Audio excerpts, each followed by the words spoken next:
Kyle. Coach, you've been telling the team and telling this room, the more you win, the more is at stake. It seems like your team's in a position to where the next however many games are gonna be for a championship. How have you kind of balanced focusing on the immediate future and looking at the big picture with this group? Yeah, we just, kind of early in the week, which is today and Sunday, remind the guys, hey, that they put himself in a position now where you got a chance to compete for a conference championship. So now here we are. But this week, if we win this game, we have a chance to play for the conference championship.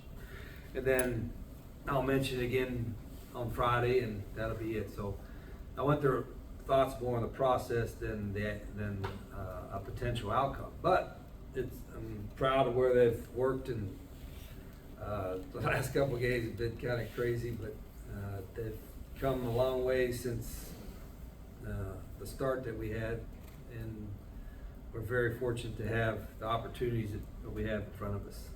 24 Coach. Go ahead. 24 seniors will be honored before the game on Saturday. Obviously, that group has meant a lot to you this season in getting things from where they were to where they are now. Yeah, and it's the most unique situation with senior class that I've probably had, and I think probably most coaches would tell you that in this day and age of the transfer portal, you typically, before you have your seniors, and some of them are 4-year guys, some are 5-year guys, and now you have some that are 4-year guys, 5-year guys, maybe a 6-year guy, and then a guy that was maybe a 1-year guy that's a transfer guy, or a 2-year guy. And so there's a whole different kind of mixture of it. But I'm proud that all of them that we have, even the guys that have only been here, 4 or 5 months, have bought into our culture, have contributed, and I think helped leave kind of their mark here. Moving up to Division I and be able to make a bowl game and 2 bowl games in a row. So I'm really proud of them, and it's a big class. There's been a lot of hard shoes to fill, but I hope we'll get a great crowd to kind of honor our seniors and thank them for their contributions. Open up to questions for Coach. How much have the seniors that have been here since you got here impacted the building of things? Yeah, those are the guys that you feel that the people probably recognize the most, and I think all of them have contributed, but the ones that have been here since the very first day, I can remember we had our very first team meeting when I was hired in the old building that was here, in the little locker room that they had, and they had those wooden chairs, and there might not have been 20 guys in there, and I don't know how many of those guys are still here, but the ones that were there then, and what they've gone through from 2.5 years waiting to move into this building, the transition from 1AA to 1A, to this year, from a bad start to put the point where it is, and they've gone through a lot, and they've meant an awful lot to the school and our program, and there's a sense of gratitude that our whole staff, myself and our whole staff, has toward those guys.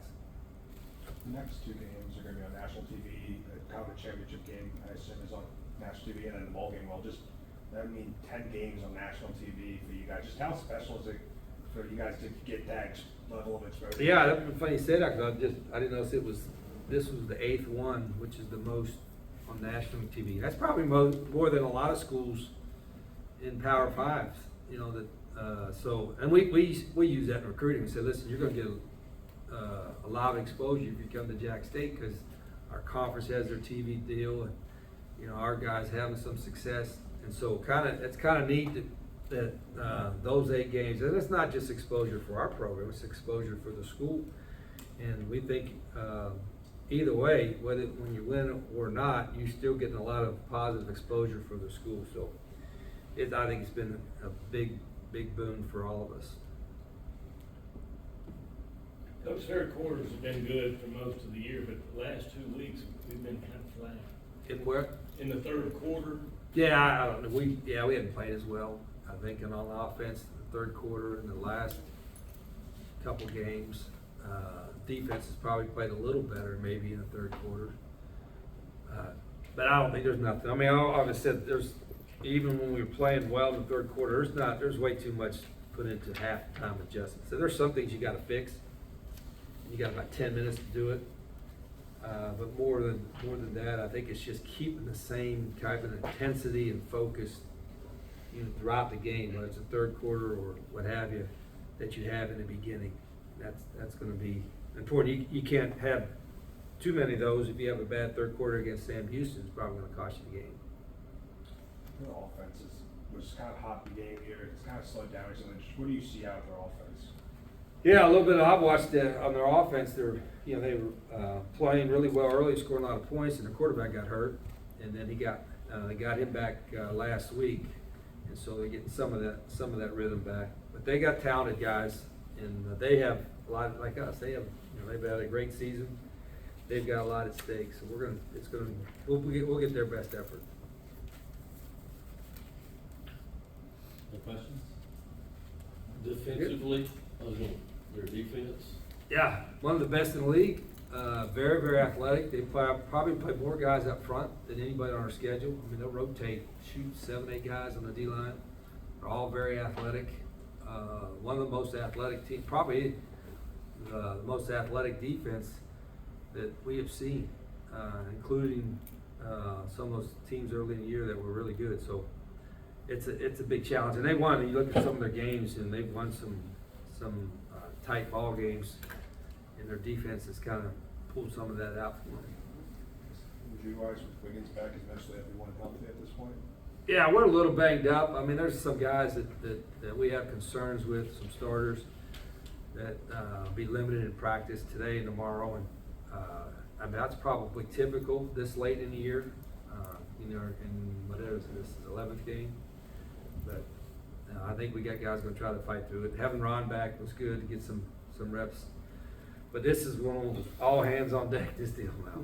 This is not just a big game, but it's a seniors day and all that kind of stuff. But there's our guys have fought hard to get to this opportunity, and we'll do all we can to try to pull it out. What would it mean to you if you can get them into the conference title game and bring it here? Just knowing you were here 3 years ago when it was, CBS was kind of like the dream, like they were moving there, just to kind of.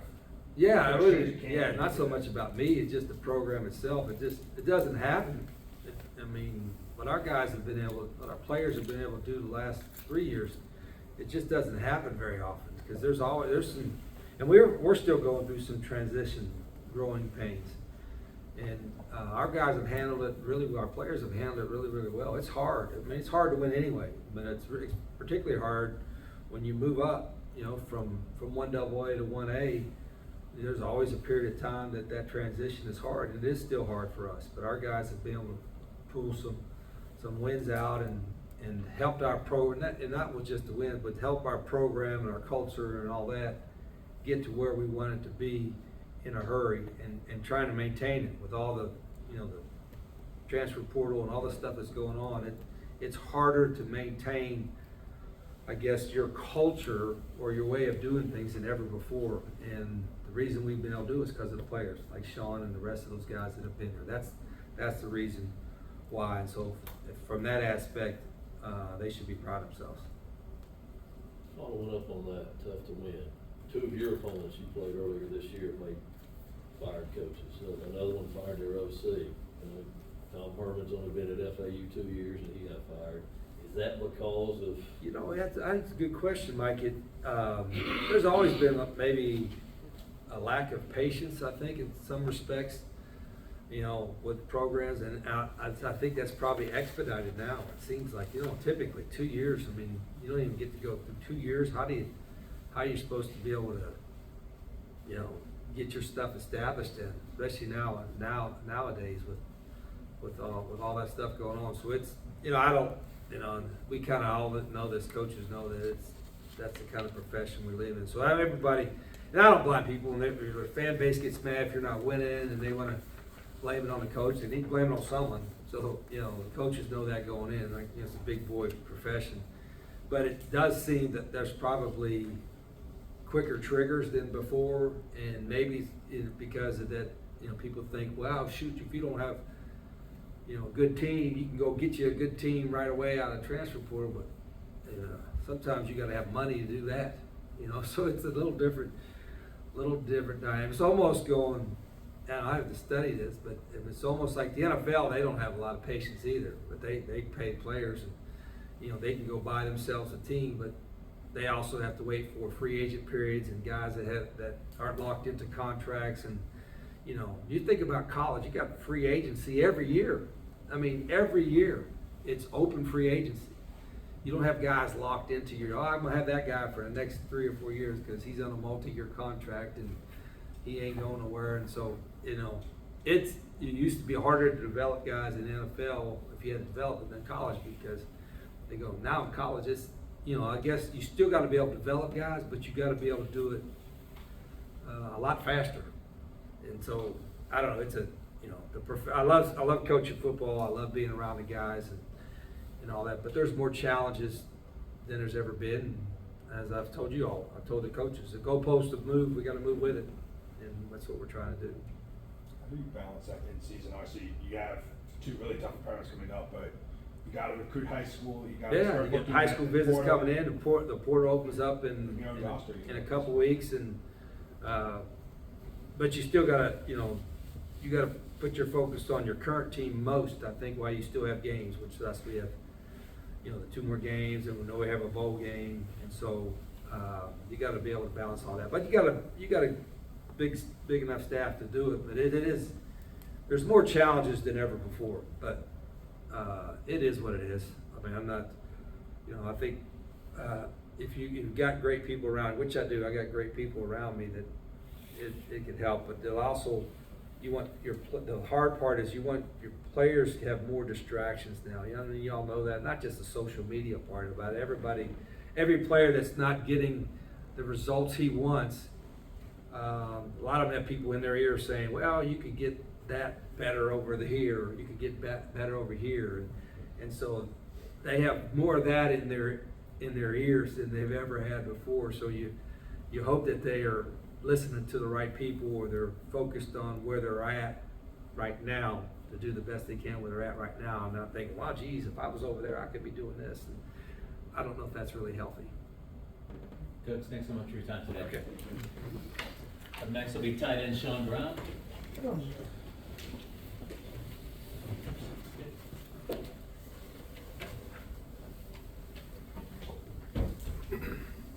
Sean, what has this program meant to you in the 3 seasons that you've been here, the chance to develop into the player and person that you are today? Just kind of reflect back a little bit on your time with this program.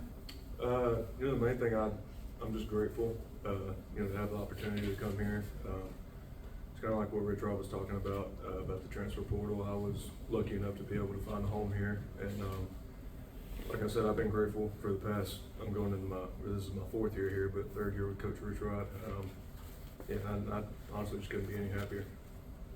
Give us an idea on what this game on Saturday is going to be like. As Coach has said, there's a lot more at stake every time that you win, and you guys have put yourself in a position to where you win and you're in a conference championship game. Yeah, definitely. You know, after the first 3 games of the year, I'm pretty sure there's a lot of people that probably wrote us off. But you know, in a way, we all kind of came together, and you know, we turned it around right at the right point whenever conference started. And you know, conference games matter a lot, and so you know, being on a 7-game streak like this with, you know, 2 conference games left, you know, I think it gives us a little bit more of a confidence, you know, knowing that we can make it to that level, and you know, just showing what we've done for the past 7 weeks. Questions for Sean? Just your production is down, but it seems like maybe you're doing more for the offense this year. Just kind of, how do you handle that person? Just, you know, like, hey, my stats are down, but hey, maybe I'm doing more to help the offense win. Yeah, I mean, you know, I'm not a big stats guy. Obviously, I haven't, you know, had the same production in the passing game, but I mean, as you can see, Trey Stewart's like 5th in the nation right now in rushing touchdowns or something like that. You know, just being one of the ones along with the O-line and the other 2 tight ends we have, just blocking for him and, you know, showing everybody what he can do. You know, I get a sense of pride from that, knowing that I'm part of, you know, a great offense like this. If we just have a chance to bring the title game to Amherst, what does that mean for you? You guys who have been here long before you guys made the move to FBS. That means everything. you know, moving up to the FBS level, it's a big step, and, you know, you don't see a lot of programs turning around like that and, you know, having success right away. So being able to do that in just the second season of being in the conference alone, I think that really shows a lot, and we're all pumped for it. Tell us about the touchdown play Saturday and just how good was it, you know, given what you've been doing for the team to get the opportunity to do that again? No, it felt awesome, man. You know, it kind of made me look back, and it's kind of like what I was just saying. I hadn't had the same production in the passing game, but you know, as soon as that happened, every single teammate I had met me out on the field before I could even get to the sideline. You know, it just made me feel really good about myself, and yeah, it's pretty awesome. Pretty awesome. It seemed like you broke wide open on that play. Dude, tell us about it. Well, it was a little too high safety look. We've had that play in for a few weeks now, and it finally opened up to where Tyler could hit me over the middle. It was fun. Is that kind of like maybe every tight end's dream, just find themselves wide open? Oh yeah, definitely. Especially running right down the middle of the field, not having to make any cuts or anything, just running a straight line. Share a little bit about your position group and kind of mentoring guys like JB and Cole and Pearson and what you guys worked well together on. Yeah, I know the past few weeks we've put in a lot more personnel groupings where we have more tight ends on the field, and I think it's just because they've grown in that room, you know, with Coach Richrod having the confidence to put three of us out there, and everybody know that we're running the ball, and, you know, we still are really good at it. I think it shows a lot for our O-line and for the tight end group. Last one's for Sean. All right, Sean, thanks so much for your time. Thank you all.